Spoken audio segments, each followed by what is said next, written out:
In less than 24 hours, they called her Janitor Girl. They splashed soda all over her face. But when the CEO stepped out and bowed to her, the entire company finally realized they had insulted the very owner of their own company. That morning, the headquarters of Silverline Tech in San Francisco felt like it had transformed into the perfect stage for a moment no one expected would become a turning point for the entire company. Streams of people flowed into the grand lobby, all rushing, busy, wrapped in expensive suits and the confident attitude so typical of Silicon Valley's tech crowd. Among them, Avery Collins, 27, walked in with a presence so modest it was almost invisible. A simple shirt still creased from folding, her hair tied low in a neat ponytail, a slightly worn work bag held in her hand. No one knew who she was. No one took a second look. But just a few seconds later, the entire lobby seemed to explode. A trainee, Blake, the young man who had grown up with privilege, rushed forward holding a cup of foamy Dr. Pepper. The moment he saw the temp staff badge hanging on Avery's chest, he smirked and flicked his wrist sharply. The entire cup of freezing soda crashed down onto her face. Dr. Pepper streamed down her collar, soaking through each strand of hair and seeping into the once pristine white shirt, darkening the fabric. The sweet, heavy, sticky smell clung to her skin, as if trying to stamp that moment into the memory of everyone standing there. Blake burst into loud laughter, amplifying her humiliation as though it were a comedy act he'd rehearsed in front of a mirror. "Oops! Didn't know the cleaning crew started this early." Laughter echoed around them, colder than the air conditioning blowing from the ceiling. A few people even raised their phones, recording the scene as if they were hunting for a viral moment that didn't cost them anything. Avery stood still. She didn't rush to wipe her face. She didn't step back. She didn't react. Her soft gray eyes closed for a beat, just enough for the crowd to feel the subtle sting of her dignity, then reopened, calm in a way that felt almost unsettling. And that very calmness made a few people pause, though they didn't understand why. But at that moment, no one yet knew that they had just insulted the woman whom, only a few hours later, the entire company would have to bow to. After that splash of Dr. Pepper, the atmosphere in the Silverline Tech lobby wavered as if there had just been a collision. The laughter still lingered in the air, but it was starting to sound slightly off, as though something wasn't right, something they couldn't yet explain. Avery said nothing. No arguing, no sign of offense, and no forced smile to ease the situation. She simply stood upright, her eyes gentle but deep, as if she were looking straight through the crowd that had judged her. And the strangest part was, Avery's calmness was stronger than the crowd's laughter. A few people unconsciously tightened their bag straps, others hesitated and stopped laughing. They weren't used to this kind of reaction. In an environment where everyone tried to be witty, sharp, and impressive, Avery's quiet composure was like a mirror, reflecting to them the shallowness of their own behavior. Blake, the one who had thrown the soda, was proud of himself at first, but when he saw that Avery wasn't reacting like most victims would, his smirk faltered slightly. His eyes scanned her face, searching for shame, anger, or at least some trace of hurt. But he found nothing, only silence. A silence that made him feel uneasy. A staff member standing near the elevator whispered to a colleague, "She's not reacting at all? That's strange. If it were me, I would have yelled already. This girl, she's hard to read." The whispers spread like small waves. Of course, no one yet knew why Avery could remain standing so firmly amid a sea of mockery. They couldn't imagine that through experience and sheer inner strength, she had long since grown used to standing in storms without bowing her head. Avery simply brushed her damp sleeve, straightened the temp staff badge dangling from her neck, and walked toward the stairwell. No complaints, no looking back. And in that exact moment, when she turned her back and left the lobby, she planted a faint, unsettling feeling in the hearts of a few onlookers. That this young woman was not who they thought she was. There was an aura around her, quiet yet solid, as if she hadn't come here to be acknowledged. She came to observe, to listen, and perhaps to evaluate. They didn't know it yet, but Silverline Tech had just revealed its darkest flaws right in front of the one person they should have respected most. Avery walked away, leaving behind the laughter that hadn't yet died, laughter that would soon fall silent in regret. As Avery walked into the quiet hallway of the third-floor office wing, the noise from the grand lobby slowly faded behind her. But inside her, every mocking laugh, every condescending glance still echoed like a distant refrain. Not because she was hurt, but because they confirmed what she had long suspected. Silverline Tech had a problem, and she had touched it with her own hands within the first minute. No one here knew that the girl in a damp shirt with a temp staff badge was not an ordinary temporary worker. No one knew that earlier this morning her name had appeared in the meeting notes of the board of directors in New York with the line, Avery Collins, owner representative and incoming chairwoman. No one knew that her father, Jonathan Collins, the legendary investor who had backed Silverline since it was a tiny startup in a garage, had given her one final mission. Go there. Observe. Don't let anyone know who you are until you've seen their true faces. Avery, raised in a world of wealth but taught discipline, humility, and observation, understood one thing clearly.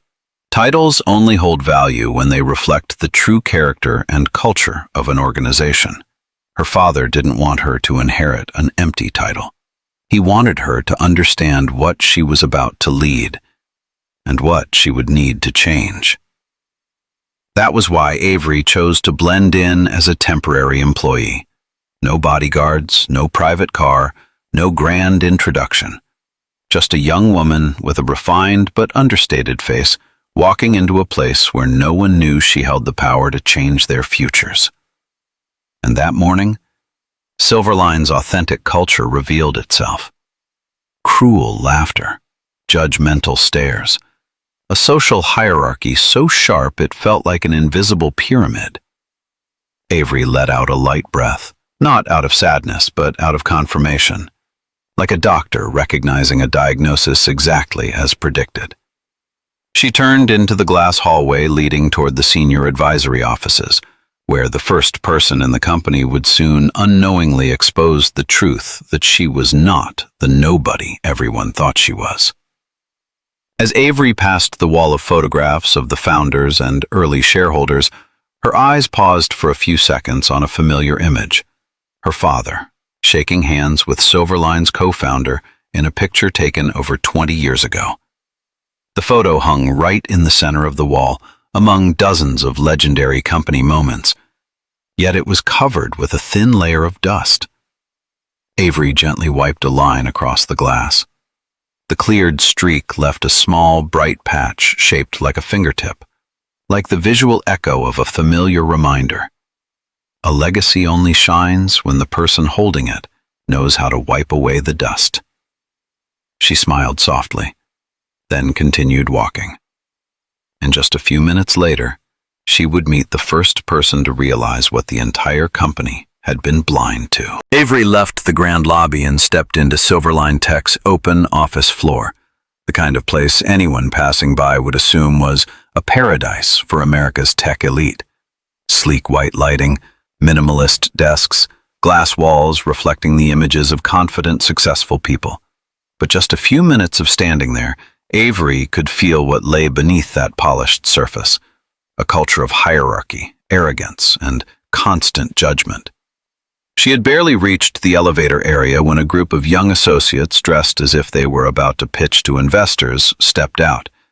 Leading them was Chelsea, a platinum blonde woman with a smile as sharp as a blade. Chelsea's gaze swept over Avery for only a fraction of a second before she tilted her head with a faux sympathetic smirk. "Oops, this elevator is for full-time employees. Temp workers use the service elevator in the back. It smells a bit, but it suits you better." The entire group burst into laughter, crisp, polished laughter, as if they had memorized their roles as important people.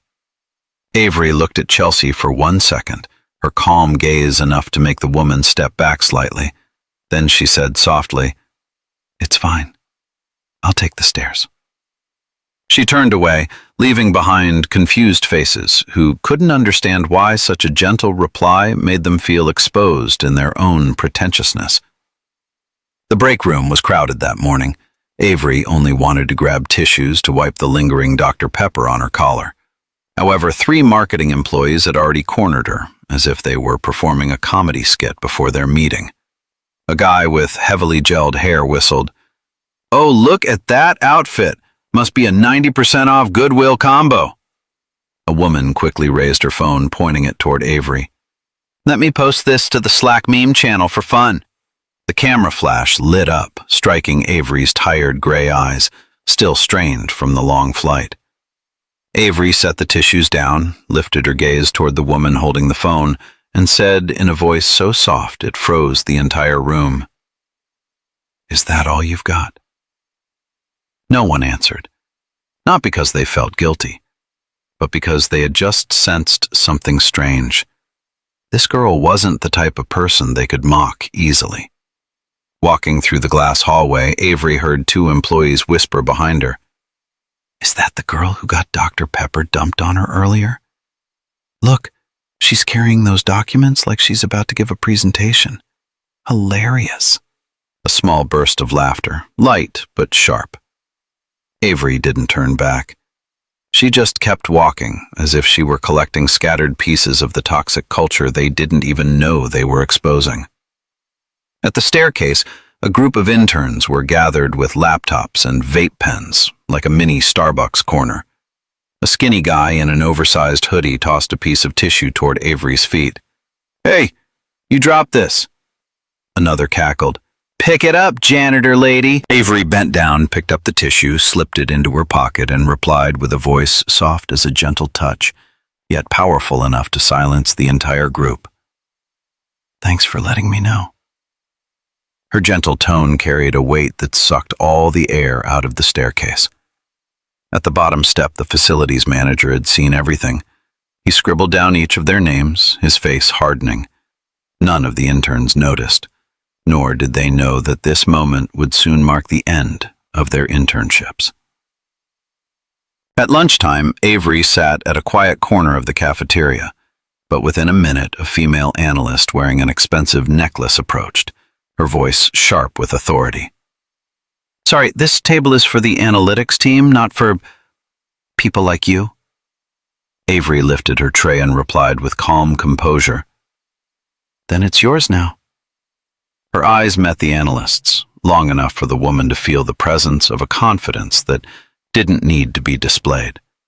And once again, that inexplicable discomfort flickered across her face. In the printer room, a coordinator blocked Avery. "This machine is for full-time staff. Interns print downstairs in the basement." Avery held up the stack of documents. "Try checking the signature on the last page." He opened it, saw the Silver Line Global logo and the signature of the corporation's chairman. His face went pale, while Avery quietly walked away as if she had never been there at all. All those moments, from the elevator, the break room, the staircase, the cafeteria, to the printer, came together into a complete picture. On the outside, Silverline Tech appeared to be a startup's dream, but on the inside, it was a maze of arrogance, favoritism, and a chilling, silent cruelty. What they didn't know was this. They were revealing the darkest parts of themselves to the one person with the power to change the entire game. And Avery remembered everything. Quietly, like someone flipping through the pages of a report they had unknowingly written with their own behavior. After the chaotic first hours, Avery turned into the quieter section of the building, where the white lights were no longer as sharp as blades, where the sound of typing was no longer frantic, and where a more professional atmosphere replaced the noisy judgment outside the lobby. At the far corner of the floor, lightly leaning against a marble column, stood Martha Harrington, the senior advisor who had worked at Silverline for nearly 3 decades. A woman in her 60s, with neatly cut gray bob hair, who observed everything with the eyes of a hawk, long accustomed to the tiniest movements within the flock. Unlike the others, Martha did not laugh, comment, or whisper. She observed, and when Avery stepped into her line of sight, something in Martha's sharp gaze shifted instantly, as if she had just recognized a missing puzzle piece the entire building had overlooked. Avery walked past, intending to continue her quiet journey, but Martha's decisive high heels rang out. Click, click, click. The sound was nothing like the earlier chaos, not harsh, not rushed, but the sound of a woman who understood exactly how much weight each of her steps carried. Martha approached Avery, stopping at a distance close enough to be private, close enough for every word to keep its full gravity.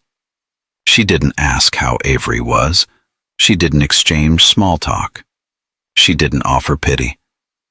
She simply held out a thick, black-filed folder with a large red stamp on its cover. Confidential, internal restructure blueprint. Martha's voice dropped low, sharp, yet not disrespectful. Direct message from headquarters in New York. They want you to review this before the closed-door meeting tonight. Those words fell heavy, and an employee standing nearby who overheard half the sentence froze on the spot. Headquarters? What are they discussing with her?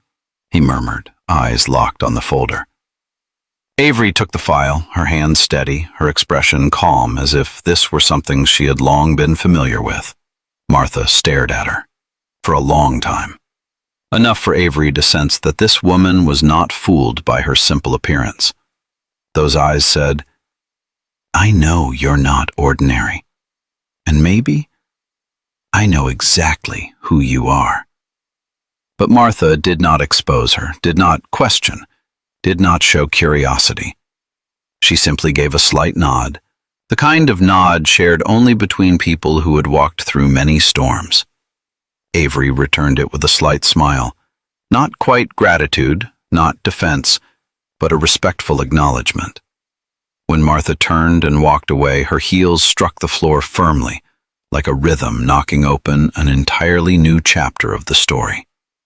The eavesdropping employee looked after Avery, holding the restructure file and whispering, trembling, Who is she even? A temp staff being handed the company's entire restructure blueprint. But Avery kept walking, offering no answer. She only tightened her grip on the document. From that moment on, the quietest phase of the cultural audit had officially begun, and Silverline had no idea they were standing before an evaluation they were not prepared for. And the only person in the building who understood that was Martha. That evening, the atmosphere in Silverline Tech's mixer room was as hot as a marketplace of self-importance. Hundreds of employees, from junior to mid-level, gathered under dim yellow lighting, holding cheap wine and chatting about startups, stocks, and who was trying to impress whom. Avery stood in the corner, quiet, almost detached from everything. No one paid attention to her, except for a few mocking glances at the dried Dr. Pepper stain still visible on her shirt from that morning. But Avery didn't mind. She set her glass of water on the table and adjusted the heavy folder at her side, the restructuring blueprint Martha had given her. She knew tonight would be the turning point, but she didn't know that before that moment arrived, she would endure one more humiliation, the last one, and the one they would regret the most. Just as the music softened and everyone switched to pre-closing time joke mode, Blake appeared. His grin was so wide it looked distorted, and in his hand was a full cup of Dr. Pepper, as if he had prepared it specifically for this moment. He walked straight toward Avery and stopped right in front of her. The people around them quickly noticed and formed an unofficial semicircle, as if they were about to watch a cheap, disposable show. "Wow!" Blake roared, much louder than necessary. "You're still here? I thought you went home to wash your clothes this morning." The crowd erupted in laughter. Avery stood still, arms relaxed, her gaze neither fearful nor angry, just steady. Then Blake lifted the cup. 1 second. 2 seconds. He tilted his wrist. The entire cup of Dr. Pepper splashed straight into Avery's face once again. The soda was ice cold like needles.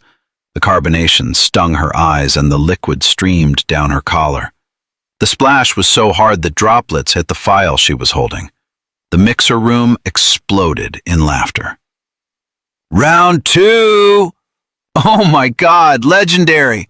Record it, record it! Post it on TikTok, it'll hit 1 million views!" Phones from every corner pointed their lenses at her.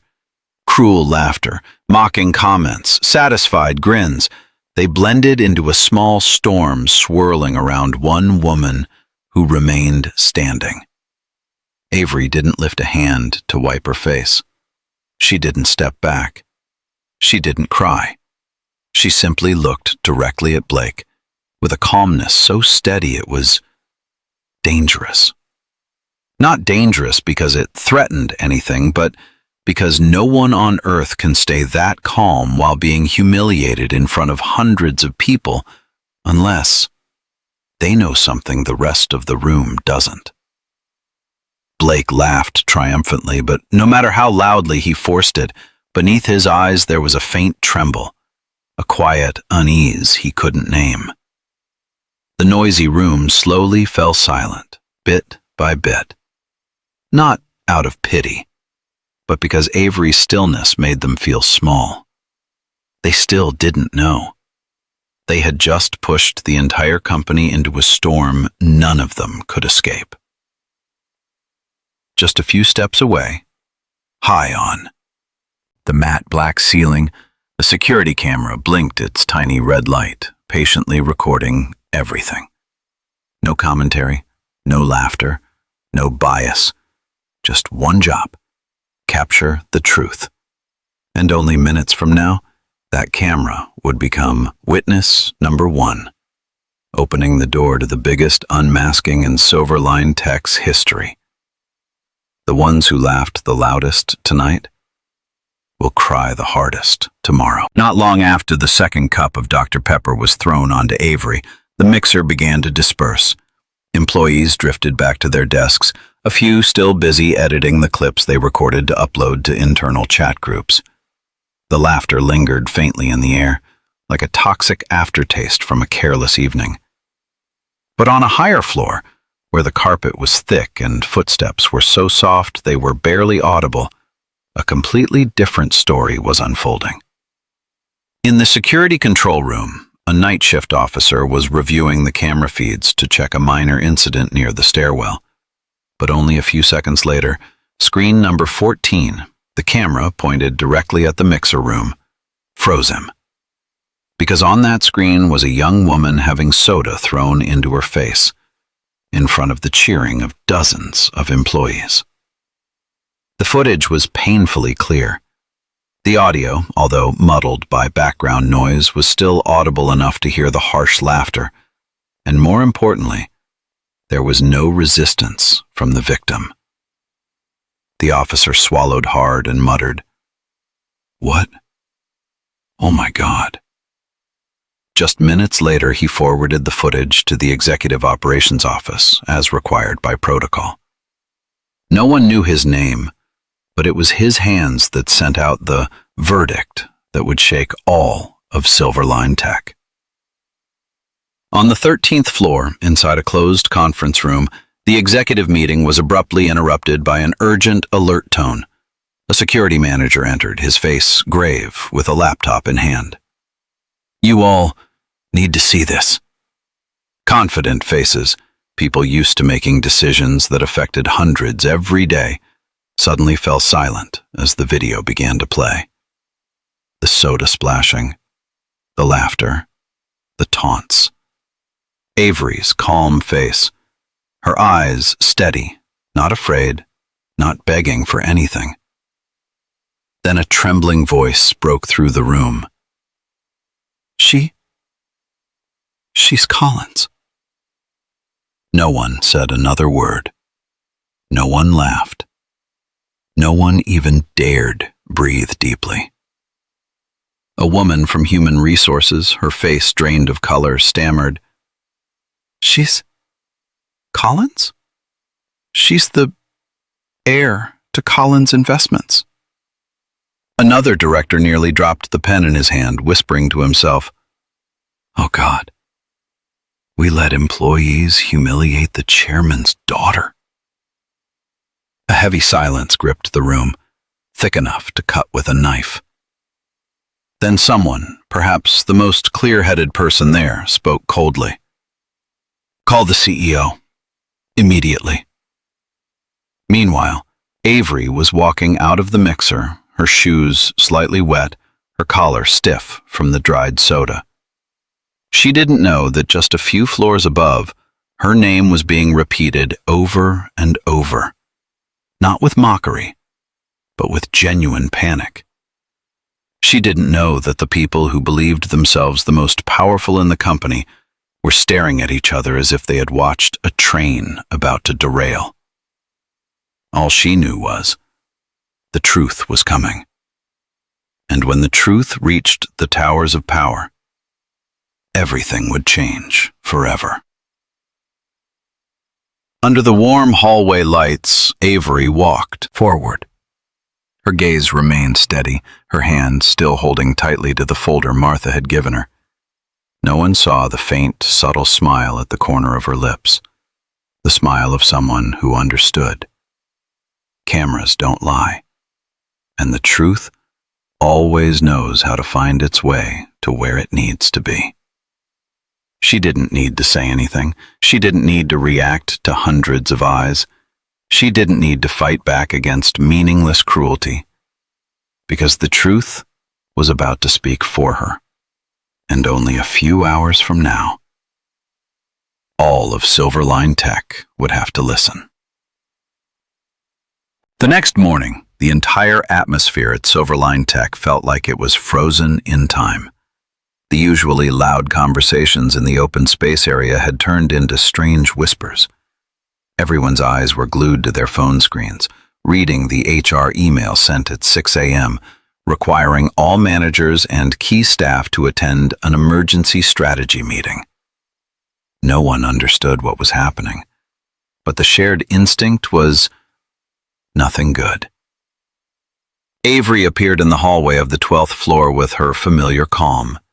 Her shirt was clean, her hair neatly tied, though her eyes were red from lack of sleep, not from hurt, but from reviewing the restructuring file all night. Holding the heavy document by her side, she walked straight toward the main conference room.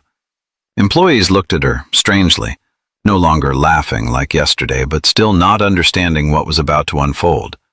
A few whispered, "She's coming to the meeting? Her badge still says temp staff. Why does she look different today? Calmer." No one knew the real storm was waiting inside the conference room. The strategy room doors opened. Inside stood Silverline Tech's young CEO, Daniel Hartman, known in the startup world for his risk assessment instincts and his ice-cold composure. But this morning, he was anything but composed. Daniel stood very straight, hands clasped behind his back, his expression so tense that a few veins showed at his temples. When he saw Avery enter, he instantly stepped forward. The entire room fell dead silent, dozens of managers holding their breath. Daniel stopped exactly one step in front of Avery. And then he bowed deeply. Not the polite nod of greeting, not a social courtesy, not a gesture for visitors. But the highest level of apology in American corporate culture is a bow reserved for the person who holds power. The room inhaled at the same time. A director almost dropped his laptop. Someone whispered soundlessly, "No way." Daniel lifted his head, voice low but clear, each word weighed carefully. "Ladies and gentlemen, allow me to introduce the new owner of Silverline Tech, Chairwoman Avery Collins." The entire room went numb. Two people near the door gaped, mouths open. Someone dropped a pen. The clatter hitting the table was so sharp it startled everyone. Chelsea, the woman who had treated Avery like trash the day before, stepped back as if someone had slapped her across the face. And Blake? The moment he heard Collins, he nearly dropped the phone in his hand. His face turned ghostly white, cold sweat forming at his hairline. The man who had thrown Dr. Pepper into the owner's face still hadn't fully grasped the depth of the hole he had dug for himself. Avery said nothing. No nod, no smile, no satisfaction. She simply stood straight, the same silent posture she had held from the very beginning. But now, her gaze became the center of the entire room, like a beam of light impossible to ignore. "Daniel," continued, voice more formal than even on IPO day, "Ms. Collins will directly lead the full restructuring of Silverline Tech. Starting today, all major decisions will be submitted to her." A veteran director placed a hand on his chest as if he needed help breathing again. Another whispered to a colleague, "Unbelievable. We allowed employees to act like that toward her?" But the sentence was cut short when Avery placed the folder on the conference table. The sound was soft, yet it pulled every gaze toward it. Avery spoke. Not loudly, not sharply, not angrily, but with the voice of someone who had seen everything and no longer needed to prove anything. "Let's begin. We have a lot to fix." No one said another word, because now they all understood one thing. The person they had underestimated the most was the one who held the future of every single one of them. From the moment the CEO announced Avery Collins as the new owner of Silverline Tech, the atmosphere in the building felt strangled. The hallways, which were typically lively, sank into tense silence. People no longer laughed loudly, whispered mockingly. Everyone was waiting, not knowing what would happen, but sensing that a major storm was coming. And they were right. Just 1 hour after that fateful meeting, emails from the disciplinary board began dropping into the internal inbox like the first tolls of a funeral bell. No sugarcoating, no unnecessary explanation, no apologies, only cold, decisive lines of text. Blake, the face of arrogance, was the first to fall. He was trying to call home, hands shaking so hard he couldn't press the call button, when a notification flashed. Intern Blake Mitchell suspended immediately pending investigation. He froze.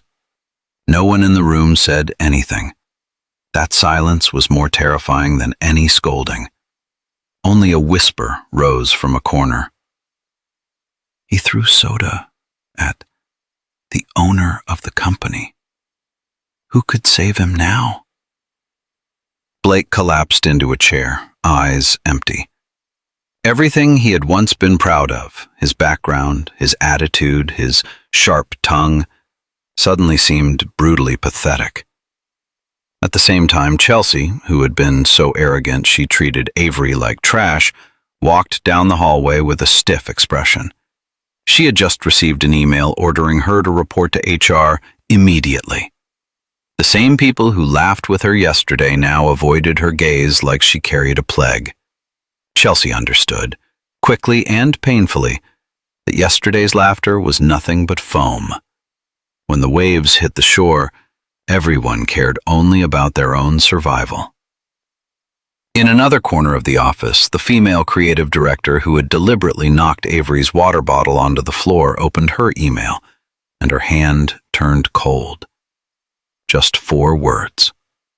Contract termination notice. But that wasn't all. Attached was the unfiltered security footage of her behavior from the camera. No effects, no music, no edits. Just raw, undeniable truth, like a mirror that never lies. When she finished watching it, her lips trembled, her face turning pale as if she had just watched herself fall off a cliff. Meanwhile, in HR, the man who had proudly crossed Avery's name off the full-time candidate list yesterday now looked as though he was standing in court. On the regional director's desk was an image of him laughing while Avery was being humiliated. The director's voice sank, calm yet lethal. You know exactly where this is going. Nothing more needed to be said. His career had already taken a nosedive the moment the video played. But amid the sighs, the suspension emails, the hurried footsteps trying to hide fear, there were rare, warm moments too.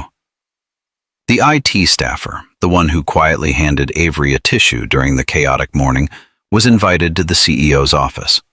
He walked in, confused, anxious, and froze when the CEO handed him a white envelope. Promotion offer. Daniel spoke one sentence, a sentence the IT staffer would remember forever. Ms. Collins saw what you did, and she doesn't forget those who stay kind in a storm. In the service staff section, the older woman who had defended Avery with just her eyes received a letter appointing her as facility supervisor. When she opened the envelope, she went still, covering her mouth as tears fell onto her uniform. Not because of newfound authority, but because, for the first time in years, someone truly saw her. And Avery? In the chaos of hundreds of investigation, disciplinary, and suspension emails, she continued walking calmly through Silverline's hallways. No gloating, no revenge, no victorious smile. She simply observed quietly, as if watching an old machine repair itself after a massive collision. Avery understood. She didn't need to seek revenge. The truth knew how to do that on its own. And in her silence, she left behind a lesson more powerful than any speech. When dignity is trampled, the ones who trample it will always fall first. And she, the one they mocked, now stood tall, peaceful, and stronger than ever. News at Silverline Tech spread faster than any internal email ever created. At first, it was the panicked glances in the hallways. Then came the secret messages. Have you heard? Yesterday's incident, that video? It's being reviewed at the highest level. Following that were frantic calls from legal, emergency huddles from PR, and the entire HR department becoming the eye of a hurricane. But that was only the first wave. The second wave hit in the afternoon, when a Business Insider article suddenly appeared, its headline blowing up across every social platform. The temp girl drenched in Dr. Pepper? Turns out she's the millionaire owner of Silverline Tech. The story spread so fast that within 20 minutes, it was trending on Google News. The article included a summary of the incident, a blurred security camera clip, an investment profile of the Collins family, and even an internal quote. She stood still, not a single tear, as if she already knew everything. Other media outlets rushed in. The Verge, The Unbelievable Truth at Silverline Tech, Forbes Tech, From Bullied Intern to Chairwoman, New York Post, Silicon Valley's heiress publicly humiliated at her own company. Reddit, R tech workers, exploded for 6 straight hours. The secret mixer videos, uploaded originally to mock her, were now being deleted in desperation. But it was too late. Users had already saved them, dissected them, debated each second. One comment read, "She stood so tall, and they thought she was the weak one." How ironic. On the other side of the media storm, the names Blake, Chelsea, and others involved started appearing in tech gossip communities, not with praise, but with cold condemnation. People like that don't belong in tech. Classic toxic Silicon Valley hierarchy. Hope Chairwoman Collins reforms the whole company. Blake, once arrogantly confident, suddenly received emails from 2 companies he had applied to for internships. "We are withdrawing your application." He stared at the screen, heart sinking into his stomach. He had thought he could get away with it, but now he understood. The internet never forgets. Chelsea didn't escape either. On LinkedIn, she removed her profile photo and changed her name to initials, but social media was faster. "Ah, here she is." She laughed while someone was being humiliated. What a coworker. She deleted comments and locked her profile, but the shame clung to her, so heavy that it made her consider quitting entirely. And the employees inside Silverline? They walked past Avery in the hall with a mix of caution and respect. No more snide remarks, no mocking glances, no superiority, no venomous sarcasm. They looked at her and finally saw what they had been too blind to see on day one. A woman who didn't need to shout to prove her strength. She only needed to stand still and let the truth speak for her. Avery didn't indulge in the attention. She didn't check the news. She didn't read the viral comments. She simply sat in her new office, a corner room filled with sunlight, a simple walnut desk, a water bottle, a few documents, and her laptop. From there, she looked out over San Francisco's jagged skyline under the afternoon sky. Calm, serene. Even while the entire world was saying her name, Avery held on to the one thing that set her apart. No showiness, no anger, no retaliation. She simply continued her work, as if the noise outside could never reach the quiet inner world she had protected for so long. After the overwhelming wave of media coverage, after the urgent executive meetings and the flood of suspension emails, Silverline Tech gradually settled again. But the feeling inside the building had changed. No more mocking laughter, no more judging glances, no more blatant arrogance in every step. This new quiet wasn't the quiet of work. It was the quiet of realization, and also of regret. In that atmosphere, Avery walked down each hallway with an almost serene grace, not arrogant, not cold, not angry, simply silent in a way that made others look inward at themselves. That afternoon, Avery chose to sit alone in the cafeteria as she always did. She didn't want to take the spotlight, nor did she want her presence to make anyone uncomfortable. On her tray were only a red apple, a bottle of water, and a half-opened folder. As she sat down, an older woman in a service uniform approached, the same woman who had looked at Avery with warmth in the midst of yesterday's sea of indifference.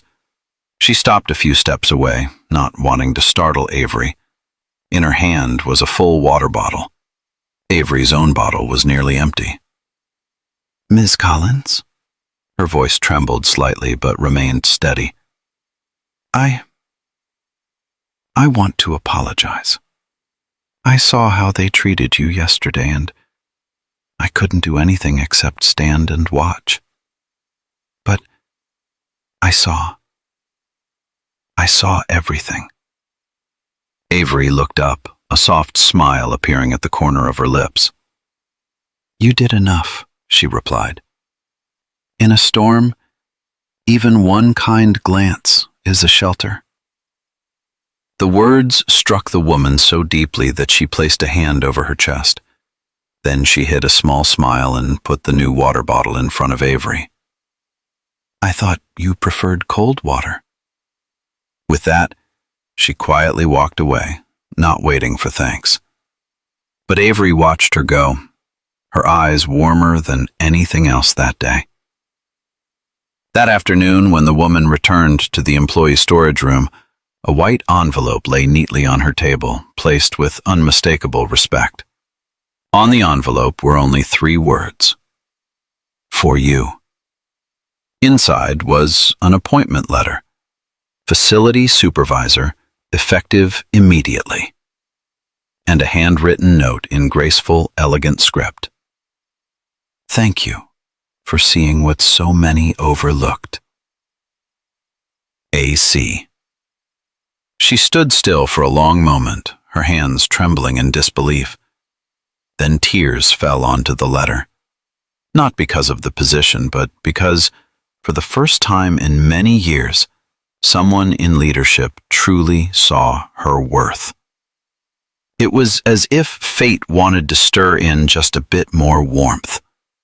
When Avery returned to her office, the CEO's assistant followed her, holding a cream-colored envelope sealed with the wax emblem of Silverline Global, New York. "When you have a moment, please read this," he said. Avery closed the door and opened the envelope. Inside was a single sheet of paper, handwritten in deep blue ink, the refined handwriting of someone who had lived long and wise. "Avery, you do not need to prove anything. You only need to do what you know is right. We are proud of you, not because you are a Collins, but because you have never let power cloud your humanity. Keep going. We are always behind you. An old friend of your father." Avery finished reading and carefully folded the letter. She didn't smile widely. She didn't tear up. Just one deep breath, as though someone had placed an invisible hand on her shoulder. She placed the letter in the drawer, locked it, like a memory meant to be preserved. Then she returned to the open folder. Work would not wait, and Avery never stepped back, because to her, every ounce of power must be used in the right place, to lift those who deserve it, and to fix what must be fixed. That afternoon, when work finally eased and the office floor settled into an unusual silence, Avery opened the door and stepped onto the rooftop of Silverline Tech's headquarters. It was one of the few places in the building that no one ever visited. A small corner enclosed by glass railings, looking straight out at the San Francisco sky, which slowly changed colors. The ocean wind blew through, lifting the strands of hair she had finally let down after days of tightly tying it back. From above, the city stretched like a massive map, buildings glittering under the fading sunlight. Car horns, the wind, the distant sound of waves, all blended into a soft, soothing symphony. For the first time since her chaotic first day at Silverline, Avery allowed herself to breathe.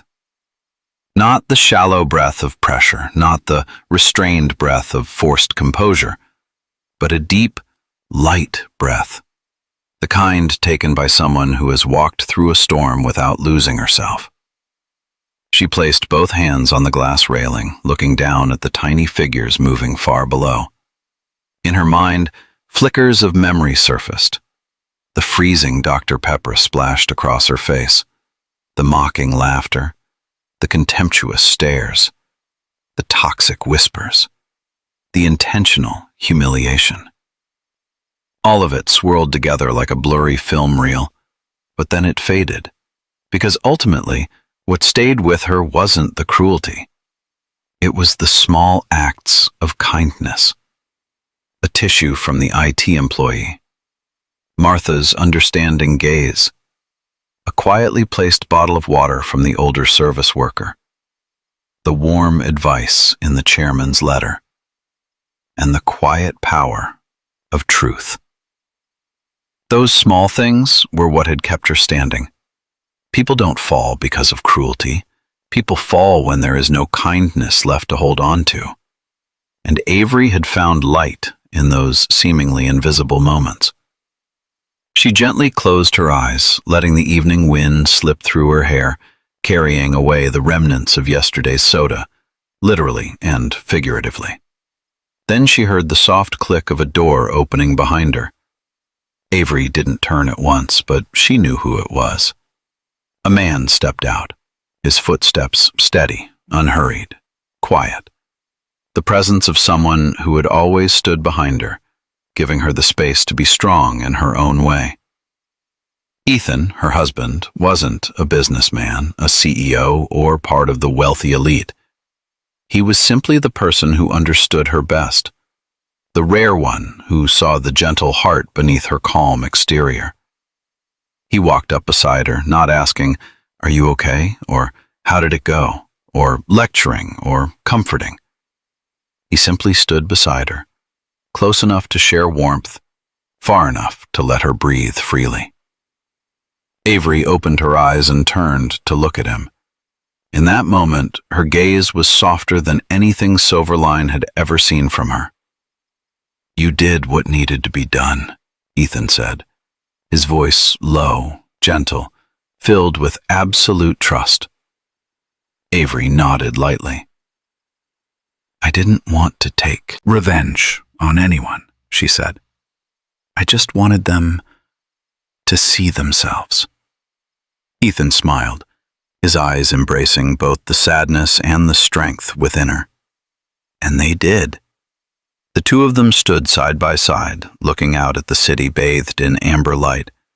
In that moment, Avery was neither a chairwoman, nor an heiress, nor the center of a media storm. She was simply a young woman who had survived a brutal day and still retained her kindness. Then she said softly, like reminding herself, like speaking to everyone who had ever been looked down on, "You don't need to shout to be heard. You only need to stand tall, and the world will adjust." Ethan placed a hand on her shoulder, light as a blessing. And in that quiet evening glow, Avery knew. The real battle wasn't with the people who bullied her. It was the battle to turn Silverline Tech into a place where no one would ever endure what she did. A place where kindness wasn't rare, and silence was no longer mistaken for weakness. As the sun finally dipped below the San Francisco horizon, Avery and Ethan remained standing together on the rooftop, letting the last orange glow of the day spill into a halo that wrapped around them both. No more noise. No more whispers. No more cruel laughter from the day before. Only the wind. And the peace Avery finally allowed herself to feel. Her first day at Silverline Tech had begun with a cup of soda thrown into her face. And now it ended with a warm, quiet evening. An evening of clarity, of truth, and of a woman who had stood firm through it all. Avery looked down at the glass panels reflecting the lights of the city. She saw her own silhouette, slight, but standing tall, not bending, not bowing, not shattered by cheap laughter. She spoke softly, not loudly, not meant for anyone else, just the most honest words she could offer herself. "No one has the right to decide your worth, except you." Ethan was silent for a moment, then replied with a sentence that made her turn to him with gratitude. "And no one can diminish you, unless you agree to bow." Those words placed the final period on the first chapter of Avery's new leadership journey, a journey she would not guide with shouting or retaliation or anger, but with calm, wisdom, and humanity. She knew tomorrow would bring more to do, reorganizing the team, rebuilding the culture, correcting behaviors, uplifting the kind-hearted, and cleansing what had rotted for far too long. But tonight, She allowed herself peace, standing in the wind beside the man who always believed in her heart. Avery smiled, small but real. My first day wasn't so bad. Ethan laughed softly. If that's true, I'm afraid to imagine day 2. They stood together, looking out at the city, where light and darkness intertwined, just as people always carry both kindness and cruelty. And as Avery had shown, as long as one person chooses to stand tall, the darkness will always have to retreat. If this story touched you in any way, if any moment of Avery's quiet strength reminded you of yourself or someone you knew, loved, or once saw standing alone, don't leave just yet. Leave a comment. Perhaps your story will help someone else find the courage to stand up. Press like if you want more people to see this story. Sometimes, a simple tap is the light someone has been waiting for. And if you want to walk with us through journeys of resilience, truth, and the souls who stand steady through life's storms, subscribe to Deep Life Tales. We're here, telling the stories someone out there needs to hear, right when they need them most.